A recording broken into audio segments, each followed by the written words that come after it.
Hi, everyone. Welcome to We Ship It, the podcast where we discuss our favorite and not so favorite literary, TV, and movie couples of all time. We've been having so much fun with all of this, throwing in some classic love stories and some not so classic ones as well. And we wanted to dive into Jim and Laura from the Glass Menagerie. This couple really isn't even a couple, but shares a defining moment. So, do we ship it? Listen to find out.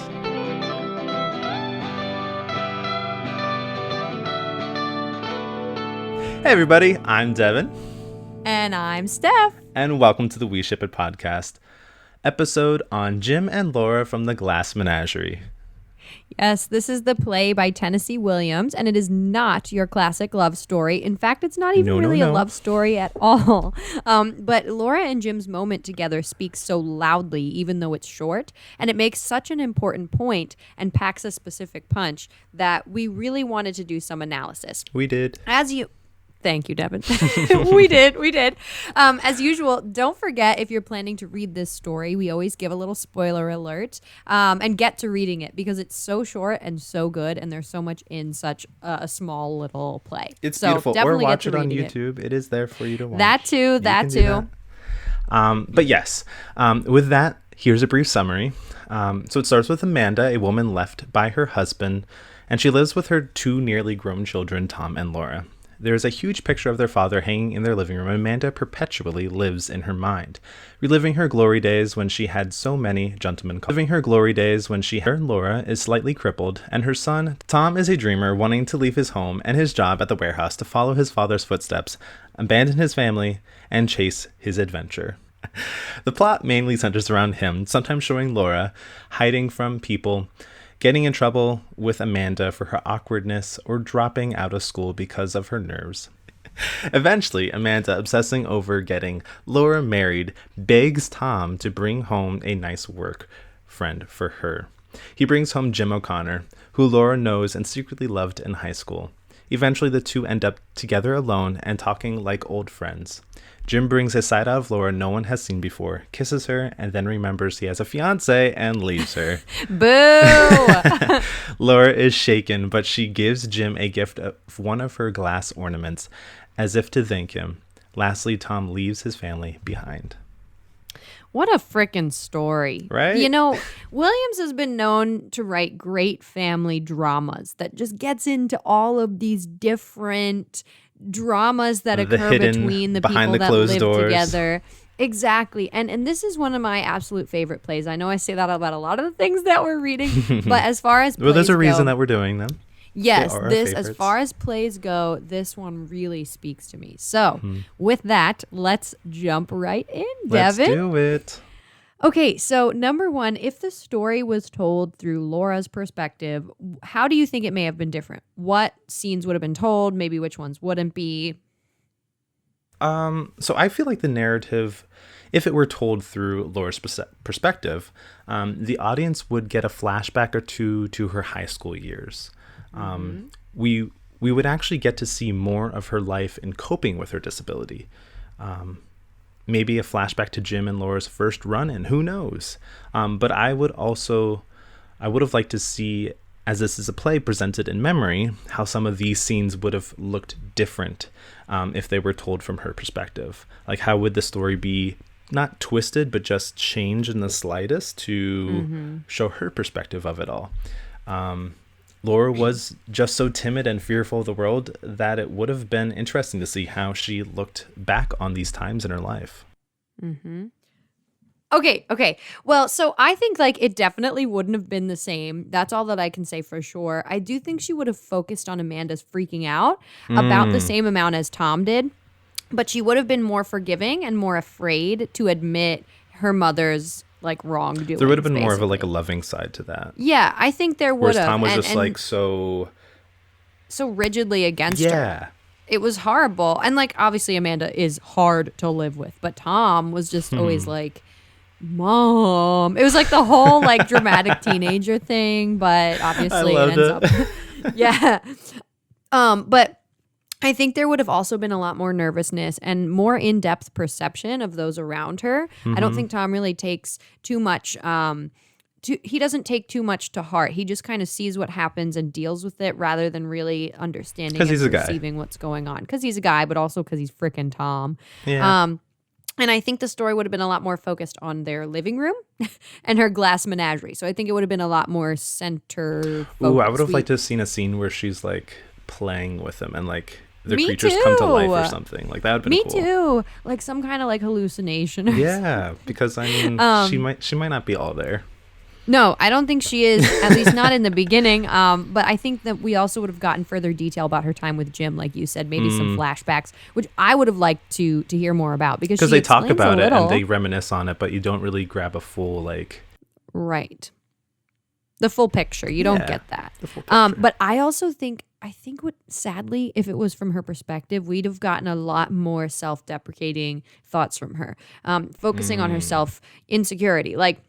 I just get that impression because, she remembered, and Jim brings this up, she remembered the clunking of her brace in school more than she remembers some of her classes. Right. And that to me is just like, it shows that her focus was on her insecurities. And I think that's what the story would have surrounded if it was from her perspective. Yeah, absolutely. Moving on, is it Laura's fault that she is the way that she is, timid in nature, in a sense? No, I don't think it's Laura's fault, like at all. She lives in an extremely dissecting home. Her mother never lets her be who she is and never makes her feel beautiful or unique. She compares her to herself constantly. She just relives her own memories and ignores Laura and her differences completely. So that kind of erases her significance and her uniqueness. And her brother, freaking Tom, is absorbed in himself. She is never encouraged to self-love in any kind of way. The first person to see her is Jim. And her fears, never let her feel comfortable letting anyone treat her like that. And it's never been something she's been comfortable with before. That's why Jim is so interesting. I want to hate him off the bat, but there are some qualities in their moment together that bring Laura to her feet in a way that she's never been there before. And I hope after this that she can find confidence, and we're going to talk more about that later, what we think Laura's going to become. I think maybe just one person having had faith in her in the past would have changed the way that she is. If only her mother did the same from early on, that would change everything, I think. What do you think? Yeah. So for me, I feel like it's a yes and no. I think part of it stems from her relationship with her mother, like you said. Her mother is overbearing at times and even dismissive of her even having a disability. However, this way of thinking is what causes a buildup of pressure on Laura's shoulders. She tries to be normal where she's not normal because her mom wants her to be. She feels like she has to live up to something. However, I also place the blame on Laura herself because she is too concerned about what other people think of her and her disability that she can't construct a future for herself. She allows her stress and the pressure to drive her away from her problems instead of towards them. Amanda even remarks in a conversation with Tom, we have to be making some plans and provisions for her. She's older than you, 2 years, and nothing has happened. She just drifts along doing nothing. Yep. It frightens me terribly how she just drifts along. So we get that sense of her mom has, her feelings are sound. I understand, she should have these kind of worries about her daughter and wanting her to have a good life, but she also, so I see it as her mom, but I also see it as just Laura putting herself down. And like we said earlier, when she talks to Jim about how she was walking to school and how she felt like it was just a loud thump of her leg, and whereas he's no, it was, I didn't hear anything. You're fine. Well, see, I see that, but you know how I feel about it is we all had insecurities in middle school, high school era. We were able to overcome it though because we had people in our lives who told us, "No, you're valuable, you're loved, you're beautiful," and that's in part your caretaker's responsibility. And her mother, all she ever does is talk about how she used to be different than Laura, and Laura's not normal. She uses the word normal 100 times. She's just why can't my children just be normal? And it's that mentality that I think just bears down on these two children, eventually pushing Tom to leave, although he would have done it anyway because he's got his dad in him. But it also just drives Laura into herself, whereas it drives Tom out. It drives she closes Laura doors in. and she doesn't allow herself to fully become a part of society. Exactly. So, moving on. Next question. Tom makes the remark, man is by instinct a lover, a hunter, a fighter, and none of those instincts are given much play at the warehouse. Do you find this truthful? So I have mixed feelings here. I don't agree with him in the sense that he doesn't choose a job that allows him to experience these instincts or feelings. We always hear that if you love what you do, it's not really work. And that's the idea here. However, I will hand it to him and say that the warehouse is not the place for these human instincts. When you feel like just a number to a greater system, you lose your passion, your sense of fight, your hunger for something greater. And you see this struggle within Tom throughout the play. Yeah, I think what he says is ultimately truthful in part. Like, the first thing I want to say is I don't think that this is an excuse for him to eventually avoid his responsibility in the way that he does. A warehouse does not really allow for a person to be a person unless that's where they want to be. It kind of takes away your individuality because you're just working on a line with a bunch of people, and it's unless like that's something that gives you joy to do that kind of hard work. Like obviously Tom is not that. The thing is, just because he doesn't find adventure in the warehouse doesn't mean he can't find it elsewhere. He refuses to find it elsewhere. In fact, he spends all his money going to the movies instead of saving up like his mom says and going to do something useful that might actually feed his obsession soul. with those movies.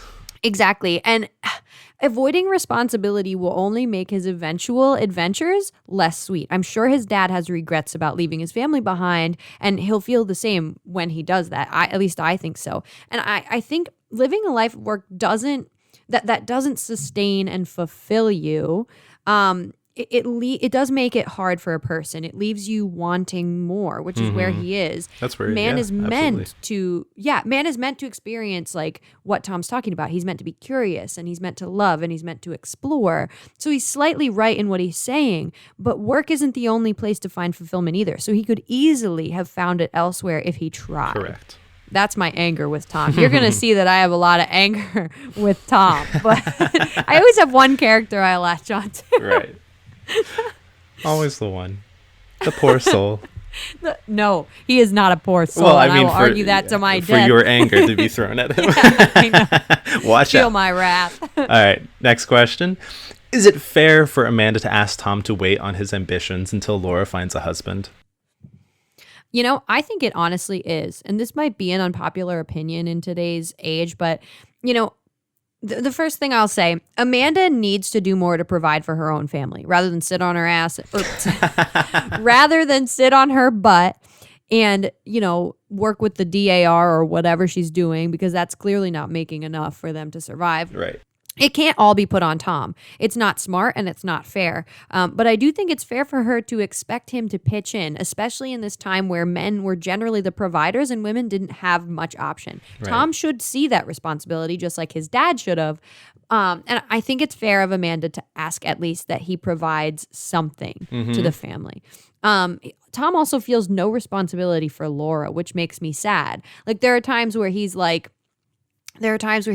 it gets upset when she falls down, or like tells his mom not to don't expect too much from her because she's crippled, like that, which is a ridiculous point of view. But he never sits down and says, here's what Laura needs, here's what I'm going to provide for her because she can't provide for herself. Amanda's constantly asking him to do the work for his sister that he should innately feel anyway, which to me, it shows that he obviously has some issues with family, but it doesn't excuse him. And Jim sees that right away. He's like, if I were your brother, I would teach you things. I would show you to have courage. And so he like immediately is like, I see where Tom has gone wrong. And he's like, if I were in his position, I would totally change it. So I see that for sure. But I hate this question. Part of me says, yeah, I get it. He's the bread maker in the sense, and the two women need him to provide for him, especially Laura, until she can find a husband to do so for herself. He should also naturally want to be there for his family and not have to be asked to be there. However, counterpoint, this is his life. This is his life too. Tom is not happy where he is, and the nagging from his mother isn't helping. If he were to continue down this path, I'm afraid to see what might have become of him. Also, Laura isn't doing anything for herself either. So Tom is just supposed to wait around and wait for her to decide to actually do something with her life. Like, that's just so painful for me to see. It's a little awkward when she's like, once your sister gets married, you can leave. But I understand it because his sister will die or go to an asylum if no one takes care of this girl. Correct. So he has a responsibility. I agree with that, but I'm also like, you're not trying to help yourself either. So I can't waste my life. Yeah, I can't ask him to waste his life. Right. I don't know. It's hard. The problem really stems from, maybe it's not fair that she asked, but it's not fair that he doesn't assume the responsibility. Right. Yeah, I get that. Which is a human contradiction in itself, and a lot of people face it. And I think maybe Tennessee Williams talks about how in his own family he faced it. So that's why we get a lot of this. Well, what is my owed responsibility as a family member when they're not really a family to me?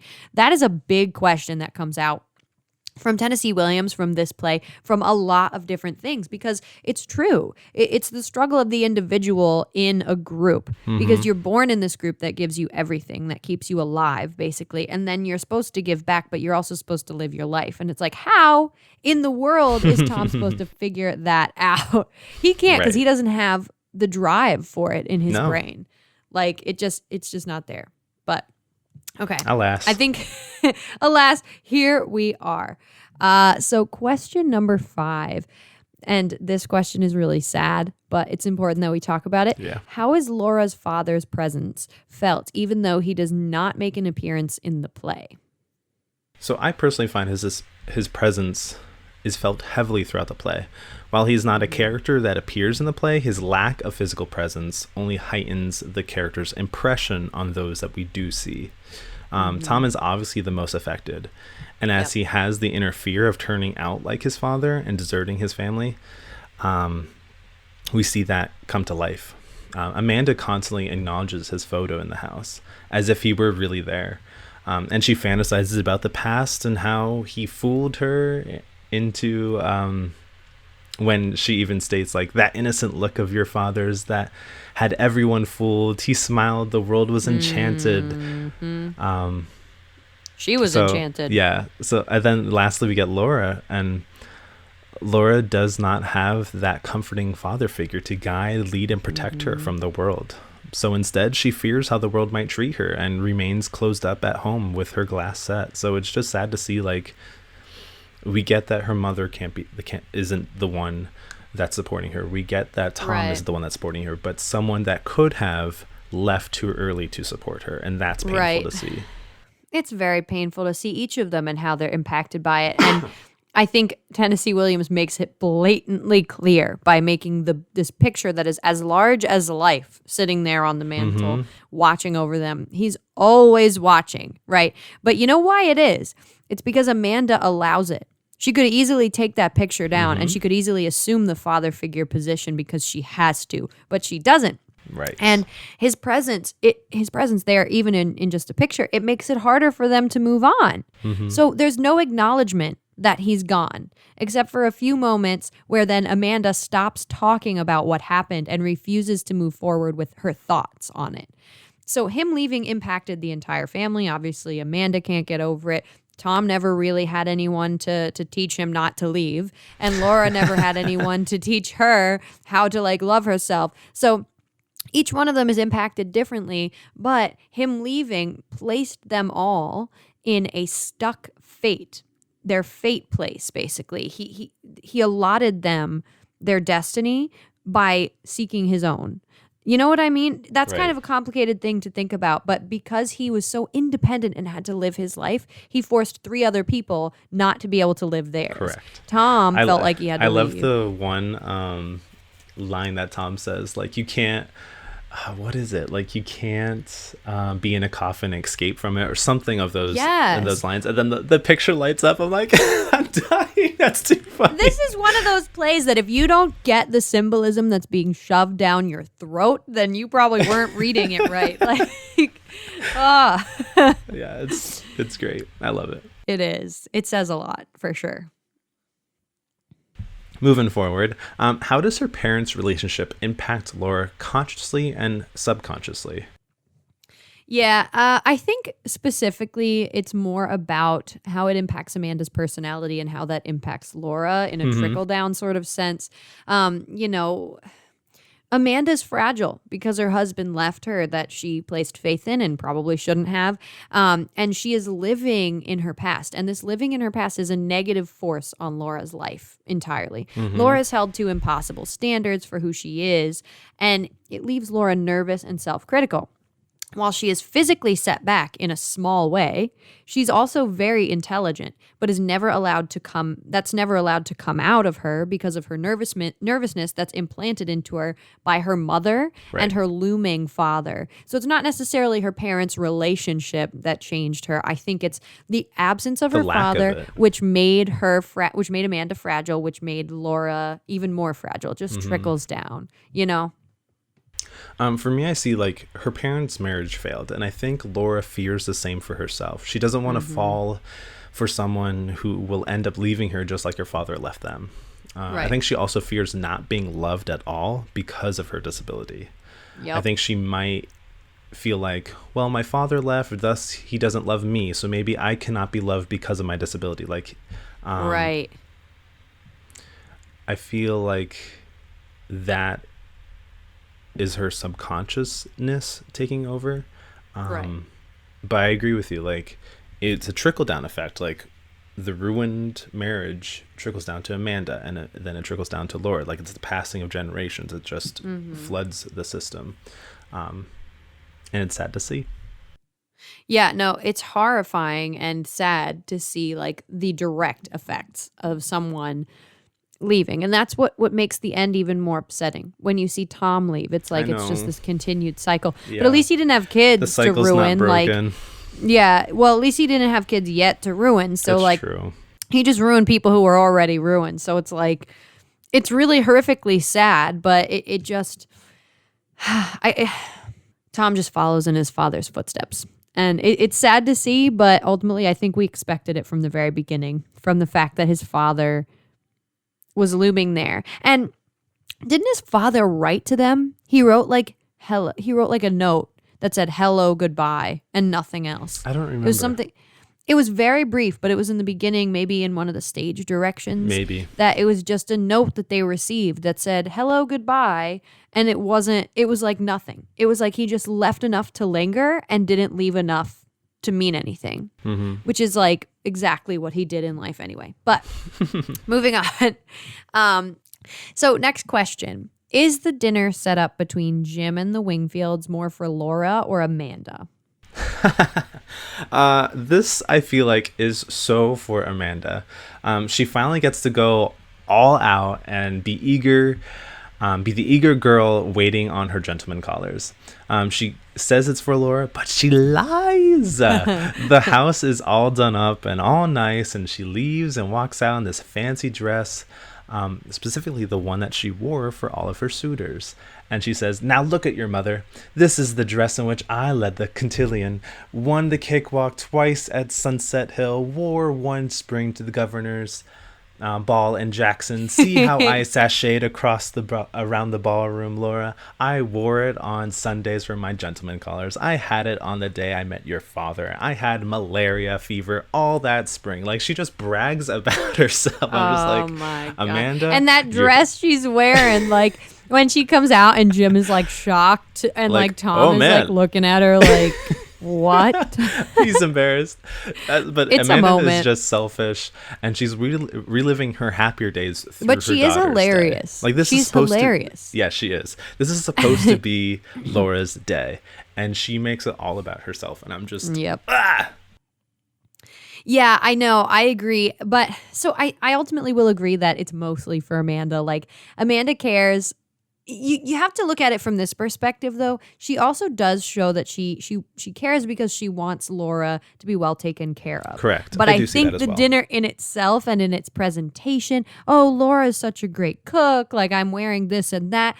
It's mainly about her and reliving these like good moments of her past. So the dinner is not what Laura would do. That's clear. What it ends up being is not the way Laura would take it. Obviously, Laura would hide in her room and like throw up or something. But I think the thing that's interesting is that it ends up being good for Laura's confidence a little bit.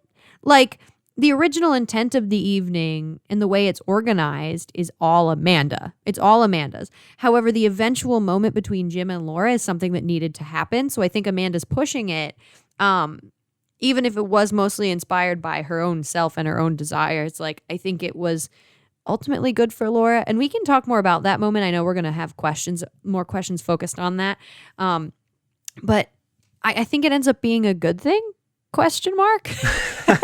Question mark. Yeah, I'm not question mark. I'm not entirely sold on it, but Yeah, I know. we'll see. Next question. Laura and Jim do not have a moment together until the final scene of the play, but how does their relationship develop in this short amount of time? Yeah, so it develops quickly and it goes up and down like a bell curve, basically. It's awkward at first, but then Jim opens up to her and he opens her up, and the reader is so excited for her, someone that appreciates her and loves her. I think that automatically you're like, I don't think Jim's going to be right for her, but he then like just acts like this awesome guy, and he treats Laura like she's finally noticed. He swoops you off your feet too. Yes, he freaking does. And, she's finally allowed to come out. But then, the unicorn breaks, the Laura, the unicorn, the Laura, her horn breaks off because that like she's becoming more normalized with each moment conversing with this guy, right? Yep. And I'm not sure how I feel about that moment. They're forming a relationship and it kind of like breaks her uniqueness, but what the hell's the point of that? Because you kind of like Jim and Laura together in that moment. But then Jim kisses her, which in that moment he gives her something, maybe confidence, maybe self-awareness, maybe the desire for a relationship that she's never had before, that desire to be loved and to love someone else. Right. And then, as if he freaking forgot, he has to leave to get his fiance. I was mad, confused. I was left and thrown through a loop. All we're given about Laura is that she's facing a storm. Not that the storm is good or bad. Not that she hates Jim. Right. Nothing. We're given that, and then she gives him the little glass menagerie. So she gives him a souvenir like he gave her a souvenir. And it is the everything moment. It is everything that builds up in a relationship over time, but it happened so quickly, and then it's gone. And I don't know how to parse it. What are your thoughts? Their relationship is built upon old memories of high school together, and their conversation and relationship build from there. They go from sitting apart to leaning next to each other, looking at their yearbook, finishing each other's sentences, signing her old theater program that she never had the courage to ask him to do before, her allowing him to hold her most precious glass piece.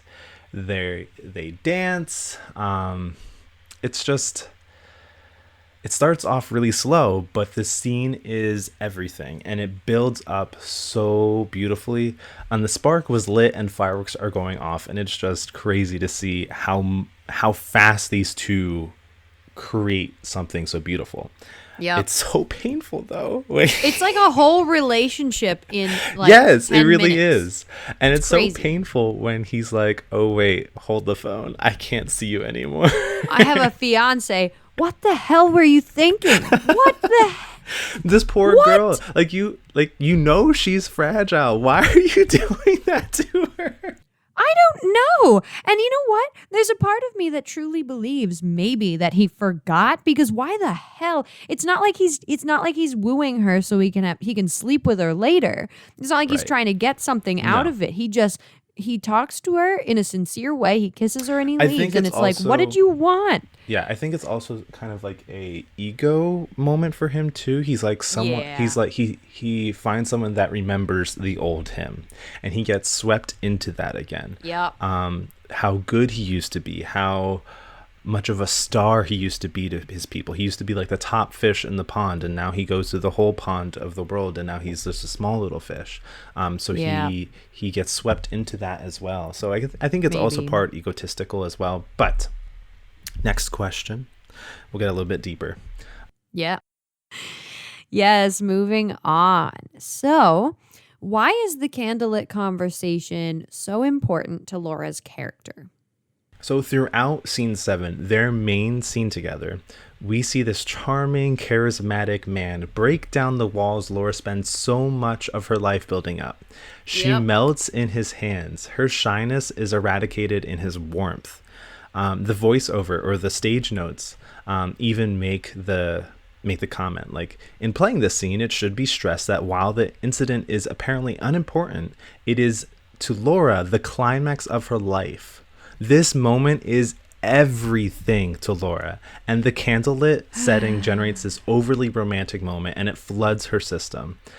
She begins to love herself again, and Jim tries to let her know what being loved feels like so that she will want to love herself and want more of that for herself. Yeah, I feel bad. And like honestly, at first I was like, maybe she's over romanticizing it, but again, she's not the narrator. No. So I think we're getting exactly what happened, which is like, it drives me crazy because It is it's hard the for me to first- believe, now that you brought that up, it is hard for me to believe that this might have been what happened, because like you said, it's not told from Laura's perspective. It's supposed to be told from Tom's memory, and he wasn't there, so I don't know how he's able to piece this together, but regardless, Maybe it's a plot hole. But still good. Love either it. way, it is. So this is the first conversation that someone isn't just talking at her. It's someone asking her about her thoughts and feelings and not making her feel awkward or, imperfect. It's the first time someone seeks the inner her rather than trying to remold the outer her. And her high school love, who she has put on a pedestal all these years, sort of remembers her. And it's an important moment for her. Like, I don't want to downplay it. This is everything. And I wonder, the thing is, though, I wonder why it's included in this story, because it's supposed to be about Tom. So it must have been something important enough to put it in that Tennessee Williams wanted to just like include it as one of the final scenes. I think, to me, and you can tell me if you disagree with this, Devin, maybe it gives us hope for Laura's future when he leaves. Like, I'm not sure how I feel. It also helps her to learn how to have a social moment in general. It's confusing and heartbreaking, and it's everything all swept into this big bell curve of a 10 minutes, basically. But it teaches her something about herself. It gives her confidence that she's never had before. And I think by the fact that she doesn't hate him by the time he's leaving, by the fact that she gives him this part of herself, I don't know what it means I exactly. think she appreciates the moment. Yeah. I think she's I don't know if it heartbroken, means she's but giving she's able up to a part. appreciate. No, I was going to say, like, I wonder, is it symbolic that she gave a piece of herself to him and she's just going to be walking around dead for the rest of her life on the inside? Or does it mean that she's thankful for the moment and she'll be confident and maybe she'll find someone else to love her because someone showed her that she can be loved? I don't know. I can't. They don't give us enough of that's Laura's really good. feeling. Yeah, they don't Right. give us enough of Laura's inner feeling to understand that. So That's a I hard don't know. call. Wow. Yikes. It really is hard. But moving on. Next question. What is it that causes Jim to kiss Laura? So it happens, but what causes this man to kiss this woman knowing he has a freaking fiance? I'm not sure. Like, you kind of hit on something that I didn't think about at first with him being a little egotistical. But I think more than that, because I think Jim appears to care more. Like, he wouldn't ask her questions about himself if it was all about kissing his own ass. Right. I think It's a recognition of a person inside a crippled shell. Jim draws her out. He studies, is it psychology that he studies? What was it? He's going Public into speaking or public something. speaking, but also, And he talks about how yes. how it teaches him about other people. Correct. How to connect to people. Exactly. And And I don't people. know, if I can call it right, but he brings her out of herself. He brings her to a new understanding of her self-worth. And I think that's why he sees the need to kiss her, because he even says before he does it, someone ought to kiss this girl or whatever, something that he says, because he thinks that she needs to understand that there's something within her that's worth kissing. And it confuses her. It enlightens her. I think. I can't quite tell. Like we talked about before, we don't really get her feelings on it other than that there's She's a storm kind of just inside stunned of at her. the end. Yeah. And other than the souvenir that she gives, that piece of herself, we're not really given too much of what she thinks about it. I think you may have been right. Jim may have just been swept up in the moment of seeing someone from his past. But I think there is more to Jim than that as far as the way that he's portrayed, because why the hell would you have him talking about her self-worth and her value and how Right. I didn't hear any of the clunking when you were walking by. Why would a guy who's just egotistical be talking about all of that? I think they shared a moment of true love, and then he's like, shoot, I can't love you because I love someone else. It may also comment on the fact that people, maybe Williams thinks people can love and connect with people more than one person. Right. I don't know exactly. This is all just stuff that I'm thinking of just off That's the flooding. top of my head right now. But this is why this story is so important, because although short, it gives you a lot to think about. That's one thing that I love about plays in general, is that some of the, especially college plays, they're chosen to make you think, to force you to question things that you haven't thought about before. Right. I wouldn't call this one necessarily a college play. I think it is beautiful, but I do love it. And as I said, Jim wants Laura to feel love so desperately. He sees her beauty when she doesn't see it herself. He sees her strength when she thinks she's weak. And he wants her to find courage and love. He says, yep, that's what I judge to be your principal trouble. A lack of amount of faith in yourself as a person. You don't want to have the proper amount of faith in yourself. He wants to give her that faith. And when Laura trusts him with her glass set, she in turn puts her trust in him to handle her, as her glass menagerie is a symbol for Laura herself. She's giving herself up to him. And he knows she's special and not like the masses. He says they're common as weeds, but you're blue roses. He sees her value. And the reason, for those that don't know, Blue Roses is a nickname that he always called her in high school because it's an.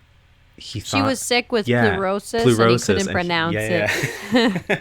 So he thought she said blue roses, and she said blue roses. It's kind of a cute story. It is cute.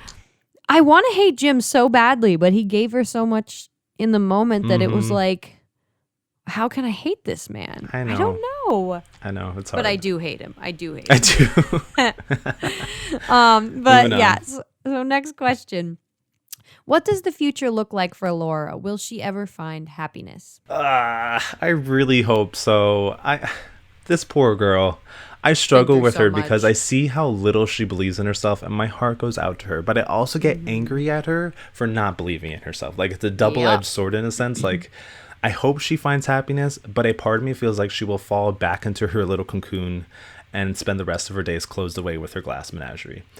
Maybe Jim didn't help her at all, but only sealed the door to Laura being apart from society.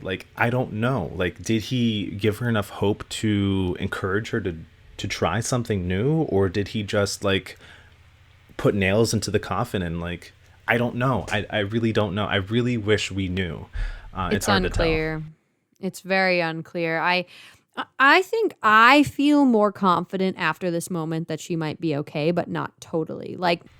She's left alone in the house with Amanda. Tom is gone. That's not a good scene for her, no matter what happens afterwards.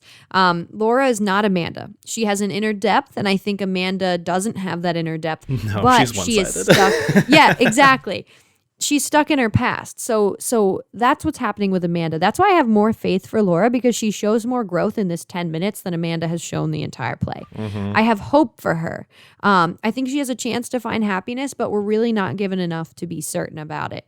It's either this moment, like you said, will have either opened her up to find love and happiness, or will have sealed the coffin shut to her ever finding happiness. It is one of those make it or break it moments, and I'm not sure where it will go. It's kind of 50-50. So and hard. Tom leaving doesn't make it any more certain either, because I knew he was going to do that whether or not Jim and Laura happened. So it's uncertain, but at the very least, it's more certain that she wouldn't just be stuck in the same droning life if this ever happened. Like if this never happened with Jim.